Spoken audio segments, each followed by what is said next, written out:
Nandito po tayo sa Del Pilar, Ilocos Sur. Nagkaroon tayo ng pagkakataon para tignan at bisitahin ang kanilang mga tanim po dito.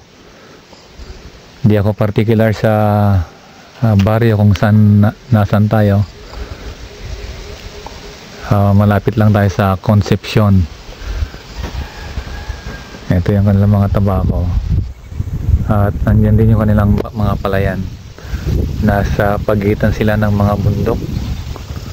At maganda yung kanilang agriculture crops dito.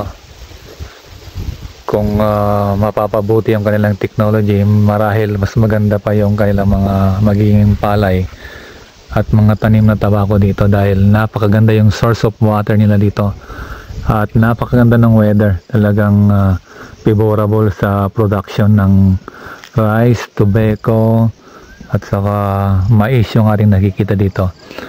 Walang nagtatanim dito ng mga gulay.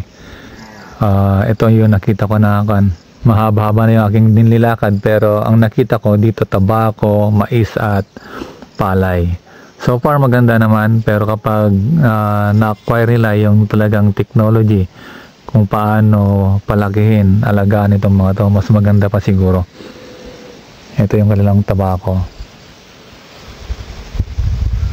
Ito yung kanilang rice field at saka tobacco plantation. Ito naman yung gilid mismo tayo ng bundok.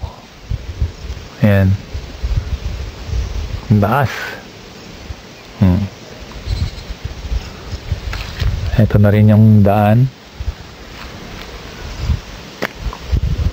Medyo mahirap lang maglabas siguro ng produkto dito dahil napakatatarik ng daan. Talagang akyat. Nakikita ko lang dito karamihan motor at tricycle.